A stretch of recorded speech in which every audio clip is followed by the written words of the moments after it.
بالله من الشيطان الرجيم بسم الله الرحمن الرحيم আমার সুপ্রিয় দর্শক ও শ্রোতাবৃন্দ, আসসালামু আলাইকুম ওয়া রাহমাতুল্লাহি ওয়া বারাকাতুহু। আপনাদের সকলকে আন্তরিক সালাম ও শুভেচ্ছা জানিয়ে আজকের অনুষ্ঠান ইসলামিন বাংলায় আপনাদেরকে স্বাগতম জানাই। আশা করি আপনারা যে যেখানে আছেন ভালো আছেন, কুশল ও মঙ্গলে আছেন, সুখে থাকুন, শান্তিতে থাকুন, সমস্ত প্রকার দুঃখ কষ্ট থেকে মুক্তিতে থাকুন। আল্লাহ রাব্বুল আলামিনের কাছে এই কামনা করি। যারা অসুস্থ, আল্লাহ তাদেরকে সুস্থতা দান করুন। যারা ঋণে ভুগছে, আল্লাহ তাদেরকে ঋণ মুক্তি করুন।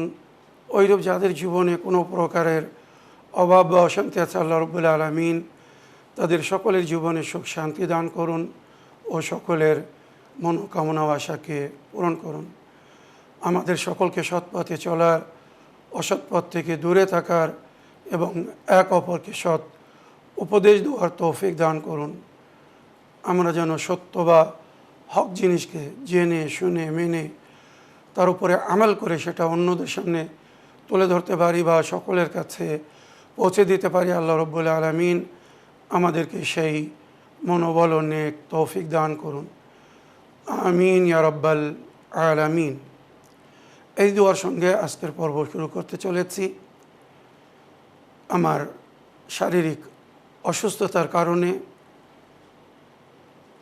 কিছুদিন রেকর্ডিং করতে আসতে পারিনি, যার কারণে এক দুদিনের গ্যাপ হয়ে গেছে। আশা করি আপনারা যারা এখনও নিজের প্রশ্নের উত্তর পায়নি অপেক্ষা করবেন।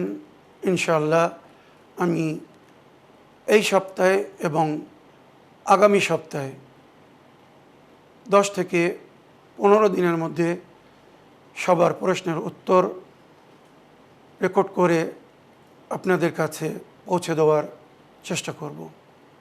তো আসুন দেখি কোথা থেকে কে কী প্রশ্ন করছেন বা কে কী জানতে চাচ্ছেন। আসসালামু আলাইকুম রহমতুল্লাহি ওয়া বারাকাতুহু। আমি পূর্ব বর্ধমান থেকে ফাতেমা বলছি। মৌলানা সাহেব, আপনাকে আমার হাজারো সালাম। আল্লাহ আপনাকে ভালো রাখুক, সুস্থ রাখুক, সমস্ত বালা মুসিবত পেরেশানি থেকে দূরে রাখুক। আমার একটা প্রশ্ন, যে বাচ্চাদের নাম রাখার ব্যাপারে আপনি যদি একটু বলতেন বিস্তারিতভাবে, যে নামের কি ফজিলত এবং নাম রাখলে সেই বাচ্চা বড় হয়ে কি হয়।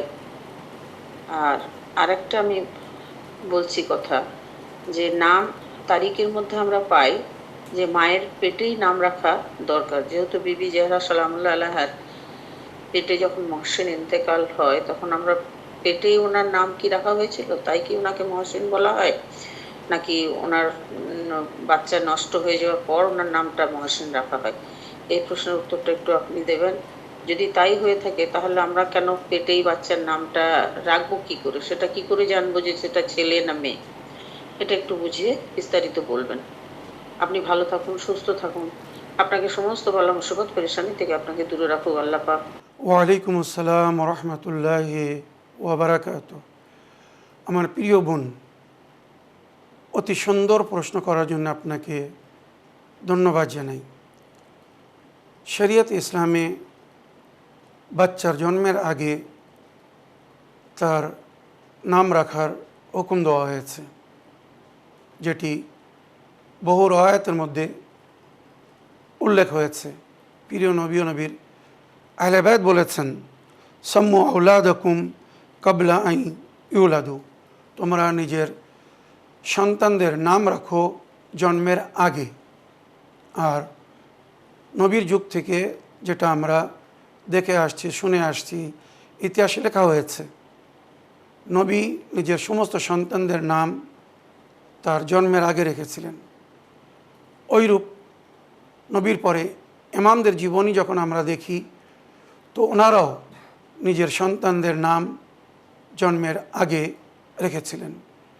এর যে কারণ বলা হয়েছে, নবী করিম সাল্লাল্লাহু আলাইহি সাল্লাম বলেছেন, যদি তোমরা মায়ের গর্ভে থাকা সন্তানের সুন্দর নাম রাখো, তো সে নিজের নামের প্রভাব নিয়ে এই দুনিয়ায় ভূমিষ্ঠ হবে, জন্মগ্রহণ করবে।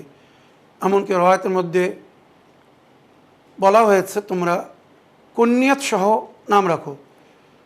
কুনিয়াত মানে যেমন আবুল হাসান বা আবুল কাসিম, মানে কাসিমের পিতা বা হাসানের পিতা, মানে যে সন্তান এখনও দুনিয়ায় আসেনি আমরা তাকে অমুকের পিতা, অমুকের বাপ বলে এইভাবে ডাকি বা নাম রাখি। এর কারণ হচ্ছে, যেটা হাদিসের মধ্যে উল্লেখ হয়েছে, ওই সন্তান জন্ম নেবে, দীর্ঘজীবী হবে, বড় হবে, বিয়ে করবে, তারও সন্তানাদি হবে। বুঝলেন কত সুন্দর? মানে এখনও সে জন্ম নেয়নি, কিন্তু আমরা তার নাম রাখছি অমুকের বাপ এই মায়ের গর্ভে আছে, তার মানে সে দুনিয়ায় এসে বড় হয়ে পিতা হবে, তারও সন্তানাদি হবে। এইভাবে বাচ্চা সুষ্ঠুভাবে জন্ম নিবে এবং দীর্ঘজীবী হবে। তাই রওয়ায়েতে বলা হয়েছে তোমরা বাচ্চার জন্মের আগে ছেলে হোক আর মেয়ে হোক তার নাম নির্ণয় করো, উভয় হিসাবে নাম রাখো। যেমন উদাহরণস্বরূপ বলা হচ্ছে, এইভাবে নিয়ত করো যে যদি আমার ছেলে হয় তো আমি তার নাম রাখবো মোহাম্মদ আলী, আর যদি মেয়ে হয় আমি তার নাম রাখবো ফাতেমা। ছেলে হলে তার নাম মোহাম্মদ আলী রাখুন, মেয়ে হলে তার নাম ফাতেমা রাখুন। সহজ। আগের যুগে আপনারা জানেন তখন এখনকার মতো মেডিকেল সায়েন্স এত উন্নতম ছিল না। এখন যেমন সোনোগ্রাফি বা বিভিন্ন প্রসেসের মাধ্যমে বোঝা যায় যে গর্ভে সন্তান ছেলে না মেয়ে, যদিও এটা এখন ডিসকভার করা বা বলার ডাক্তারদের জন্য নিষেধ করা হয়েছে, ইল্লিগাল। তবে একটা প্রসেস আছে, কিন্তু সে সময় এই ধরনের কোনো প্রসেস ছিল না। তাই সবাই জন্মের আগে এইভাবে নিয়ত করত যে আমার ছেলে হলে তার নাম রাখবো মোহাম্মদ। নবীর নামে নাম রাখতে বলা হয়েছে, বিশেষ করে প্রথম সন্তান হলে তার নাম নবীর নামে রাখতে বলা হয়েছে, আর কন্যা হলে তার নাম ফাতেমার নামে রাখতে বলা হয়েছে, যে নাম নবী রেখেছিলেন। তো অনেক বরকত হবে, ওই বাচ্চা সুষ্ঠুভাবে শান্তিপূর্ণভাবে জন্মগ্রহণ করবে এবং দীর্ঘজীবী হবে, বালা মুসিবত থেকে রক্ষা পাবে, নিজের ও নিজের পরিবারের জন্যে সুসম্মানের কারণ হবে। তাই আমার প্রিয় বোন, আপনার প্রশ্ন উত্তরে আমি আমার সমস্ত দর্শকবৃন্দদেরকে বলতে চাই, আপনারা বিয়ের পরে স্বামী স্ত্রীর যখন প্রথম মিলন হবে সেই সময়ই নিয়ত করে নিন, যদি ছেলে হয় তো মোহাম্মদ আলী নাম রাখবো, কি আহলে বায়তের কোনো ব্যক্তির উপরে তার নাম রাখবেন, 14 মাসুমিনের নামের উপরে নাম রাখবেন। কন্যা হলে তার নাম ফাতেমা রাখবেন, জাইনাব রাখবেন ইত্যাদি। বুতুল, জাহরা, মা ফাতেমার যে সমস্ত পদবী বা লাকাব, এর মধ্যে কোনো একটা নাম নির্ধারিত করে নাম রাখতে পারবেন। আর কুনিয়াত হিসাবে আবুল কাসিম, আবু মোহাম্মদ, আবু রদা বা আবুল হাসান, যে সমস্ত কুনিয়াত নবী বা ইমামদের ছিল, এইভাবে কুনিয়াত মানে ডাক নাম রাখবেন। মেয়ে হলে মনে করুন উম্মে ফাতেমা, উম্মে জাহরা, উম্মুল হাসান, উম্মুল হুসাইন, এইভাবে কুনিয়াত রাখবেন মেয়েদের ডাকনাম। ইনশাআল্লাহ সুষ্ঠুভাবে শান্তিপূর্ণভাবে বাচ্চা জন্ম নেবে, ছেলে হোক আর মেয়ে হোক, আর তার জীবনে বরকত হবে, উন্নতি হবে। এবার আপনার দ্বিতীয় প্রশ্ন ছিল জানাবে মহসিন, যাকে তার মায়ের গর্ভে শহীদ করে দেওয়া হয়েছিল, ওই নাম আগে রাখা হয়েছিল না জন্মের পরে, মৃত্যু বা শাহাদত বরণ করার পরে। তো যেমন বললাম, নবী ও নবীর আহলে বায়ত সমস্ত সন্তানদের নাম আগে থেকেই নির্ধারিত করে নিতেন। মায়ের গর্ভে থাকতেই তাদের নামকরণ হয়ে যেত। তো আগে থেকেই নবী বলেছিলেন, প্রথম ছেলের নাম হাসান রেখো, দ্বিতীয় ছেলের নাম হোসেন রেখো, তৃতীয় সন্তান যার সম্পর্কে নবী ভবিষ্যবাণী করেছিলেন তার নাম যেন মহসিন রাখা হয়। তো এইভাবে আগেই নাম রাখা হয়েছিল। আমার প্রিয় বোন বা আপা, আশা করি আপনার প্রশ্নের আপনি উত্তর পেয়েছেন। আগের অডিও নিই, দেখি কোথা থেকে কে কী বলতে চাচ্ছেন। আসসালামু আলাইকুম। ইসলামিন বাংলা শিক্ষা ফিরেজা ভাইজান, আশা করি আপনি ভালো আছেন, সুস্থ আছেন। আল্লাহ রাব্বুল আলামিন আপনাকে সুস্থ রাখুক, ভালো রাখুক।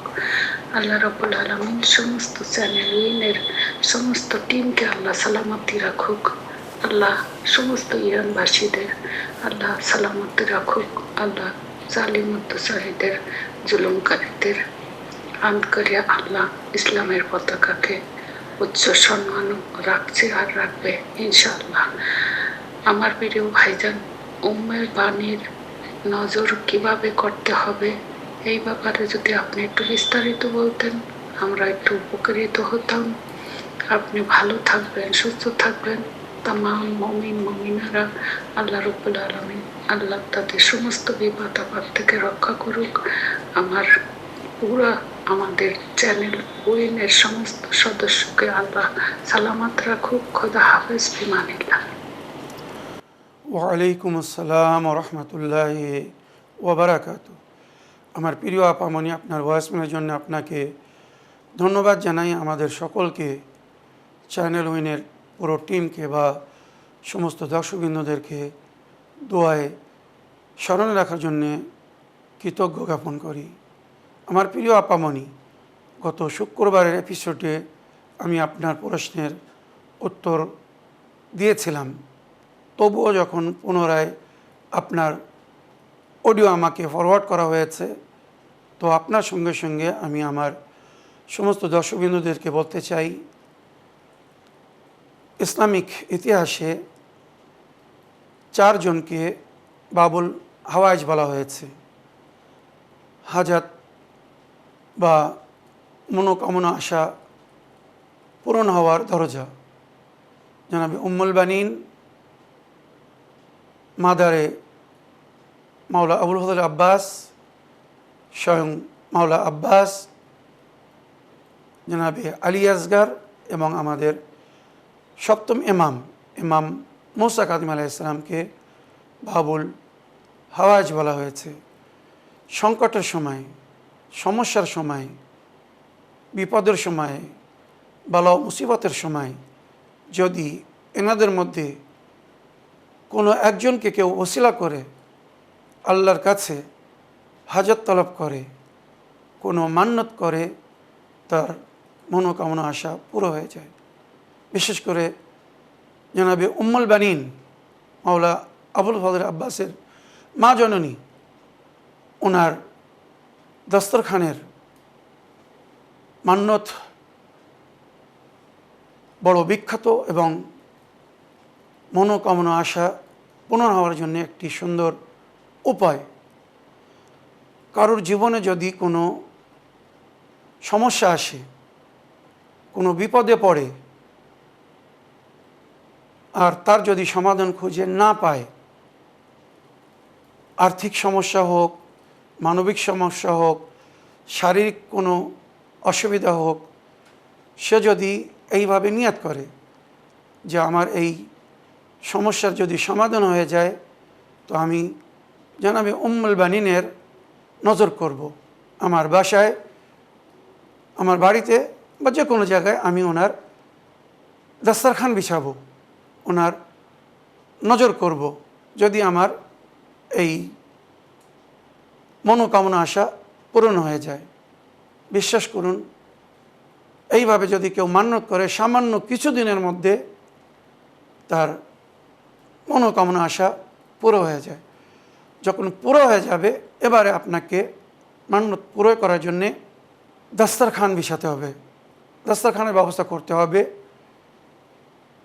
আপনার ক্ষমতা বা সক্ষম অনুযায়ী আপনি পানাহারের ব্যবস্থা করবেন, যা কিছু করবেন চেষ্টা করবেন নিজে হাতে তৈরি করে, পাক পবিত্র পয়সা দিয়ে, পাক পবিত্র জিনিস কিনে, পাক পবিত্র হাত দিয়ে প্রসেসের মাধ্যমে ওই নজরের সমস্ত জিনিস তৈরি করবেন।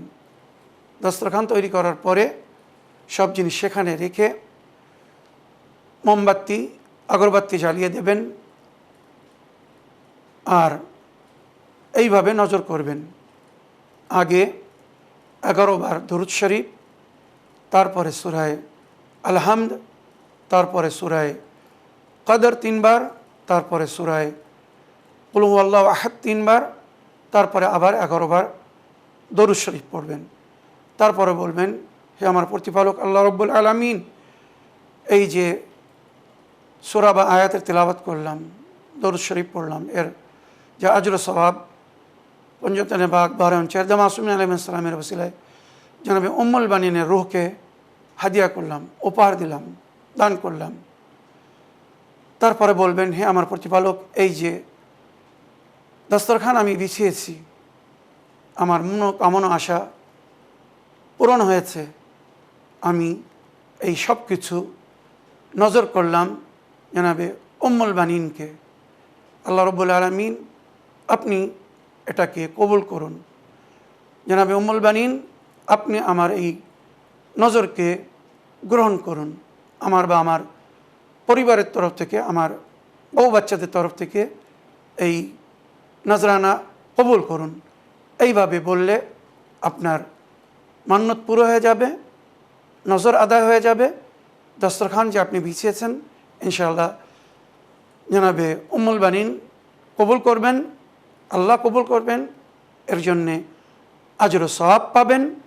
আর ওই দস্তরখানে প্রকৃত মমিন বা মমিনাতদেরকে দাওয়াত করে নজর চাখাবেন।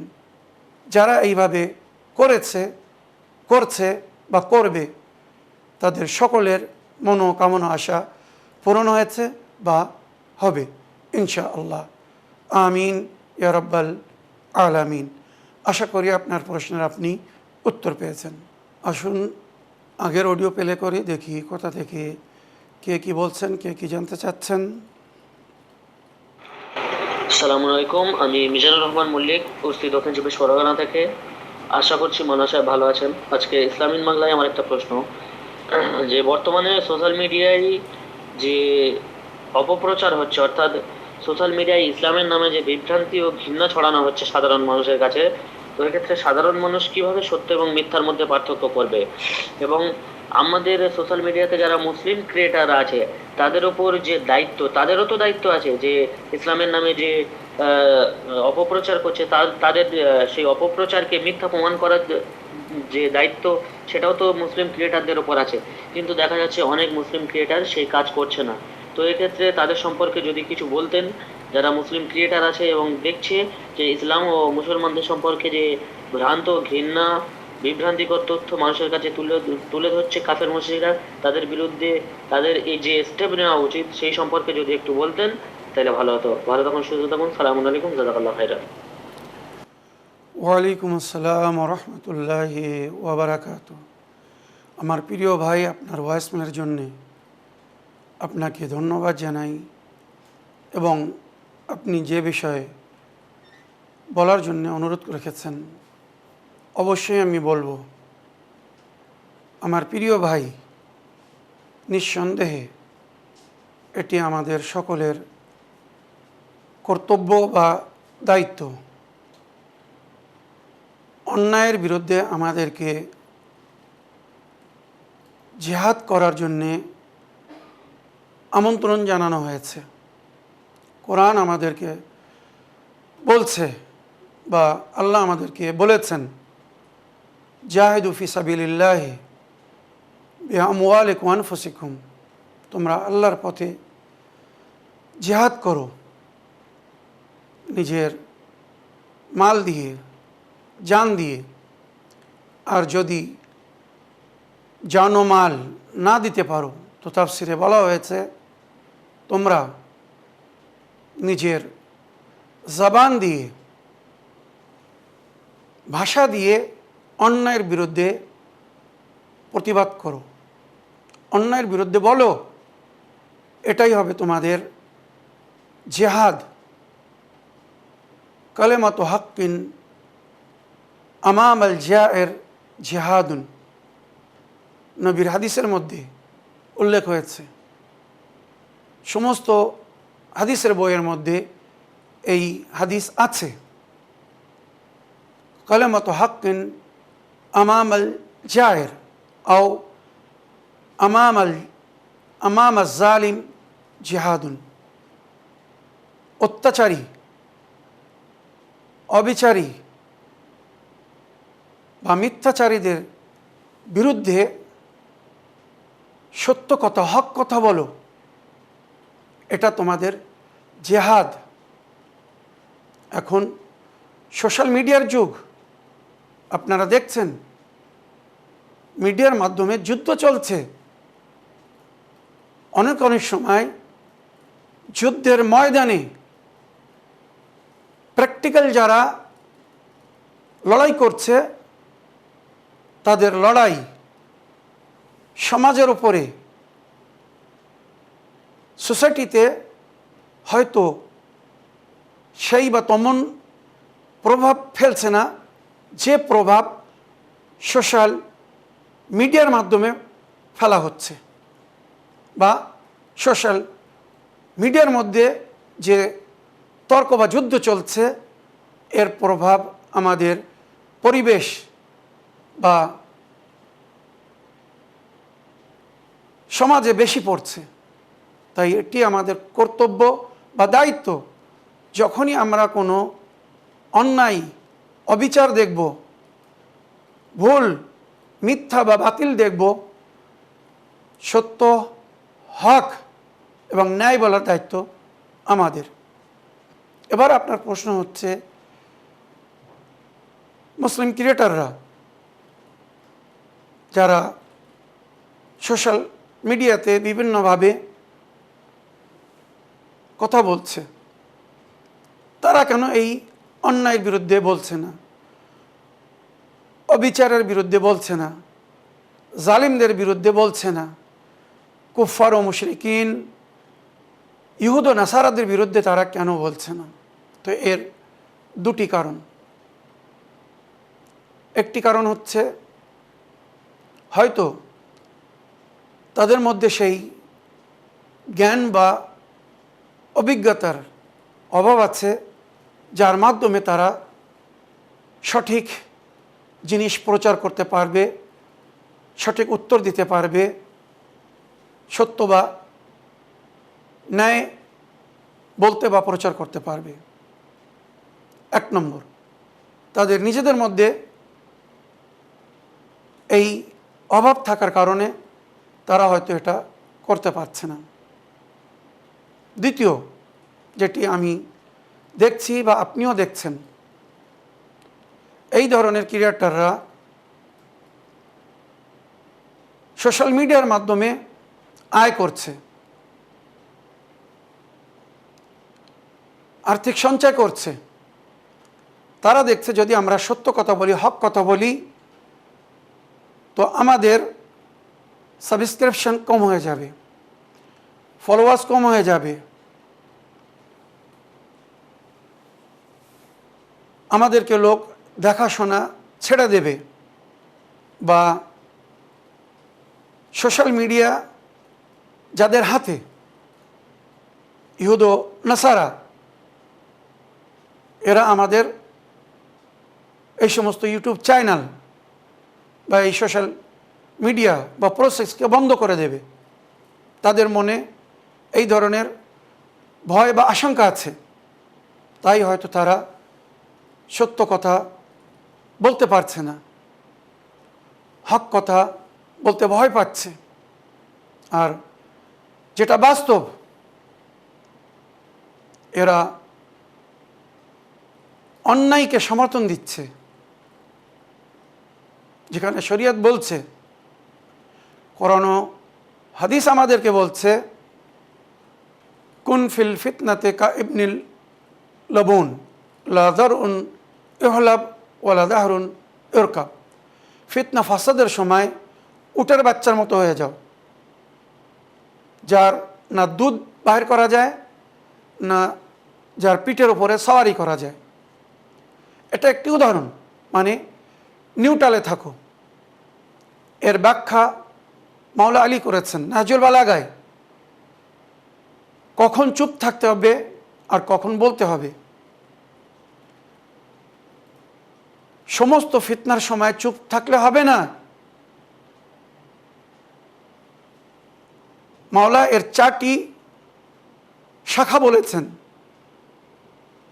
3টি সময় আমাদেরকে এই হাদিসের উপরে আমাল করতে হবে। চুপ থাকতে হবে, কারোর পক্ষ নিলে হবে না। আর চতুর্থ পরিস্থিতিতে আমাদেরকে ন্যায়ের পক্ষ নিতে হবে, ন্যায়ের সাথ দিতে হবে, নইলে আমরা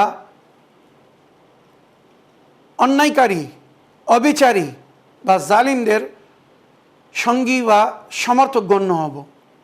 ভালো করে মন দিয়ে শুনবেন, কখন কোন ফিতনায় আমরা পড়ব না বা কখন আমরা মাথা দেব না বা এই সমস্ত ফিতনার মধ্যে যাব না। যখন কুফর আপসে লড়বে, কুফার ও মুশরিকিন, ইহুদ ও নাসারা, এরা যদি আপসে লড়াই করে তো তাতে আমাদেরকে পড়তে মানা করা হয়েছে। ভালো করে জিনিসটা বুঝবেন। অনেকেই কিন্তু এই হাদিস পড়ে আর ভুল ব্যাখ্যা করে। এর সঠিক ব্যাখ্যা আমি করছি, যেটা জানার ও মানার প্রয়োজন আছে। কুন ফিল ফিতনা কা ইবনিল লবুন লা যারউন ইহলাব ওয়ালা যাহরুন ইরকাব। এর মানে কি? কুফার ও মুশরিকিন যদি আপসে লড়াই করে, ইহুদ ও নাসারা যদি আপসে লড়াই করে, তোমরা তাতে মাথা দিও না। দ্বিতীয়, কুফার ও মুশরিকিন, কুফার ও মুনাফিকিন, ইহুদ ও মুশরিকিন, ইহুদ ও মুনাফিকিন, নাসারা ও মুশরিকিন, নাসারা ও মুনাফিকিন।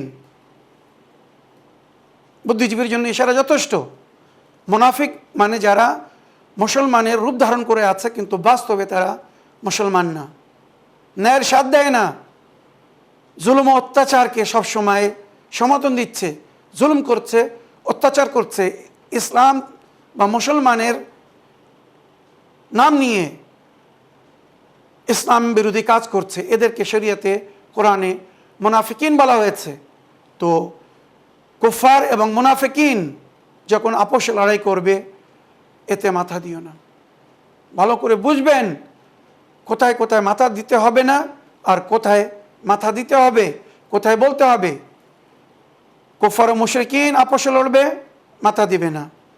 কুফার ও মুনাফিকিন, ইহুদ ও মুনাফিকিন, নাসারা ও মুনাফিকিন যখন লড়াই করবে, মমিনরা, খাঁটি মুসলমানেরা এতে মাথা দিবে না।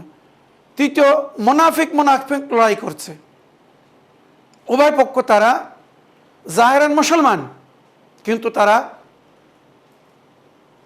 অন্যায় করছে, যেটা নবীর পরে ঘটেছিল। আপনারা জানেন, নবীর পরে মাওলা আলী আলাইহিস সালাম কোনো যুদ্ধে অংশগ্রহণ করেননি, কেননা সেখানে অনেক জায়গায় যুদ্ধের নামে অন্যায় বা অত্যাচার বা অবিচার হচ্ছিল, তাই মাওলা আলী অংশ নেননি। একসময় সেই মাওলা আলী উঠেছিলেন মুনাফিকিনদের বিরুদ্ধে। জামালের যুদ্ধ, সিফিনের যুদ্ধ, নেহরওয়ানের যুদ্ধ এর জীবিত প্রমাণ। এখানে বিপক্ষ মাওলা আলীর বিরুদ্ধে যারা এসেছিল তারা কিন্তু কুফার ও মুশরিকিন, ইহুদ ও নাসারা ছিল না, মুনাফিকরা ছিল।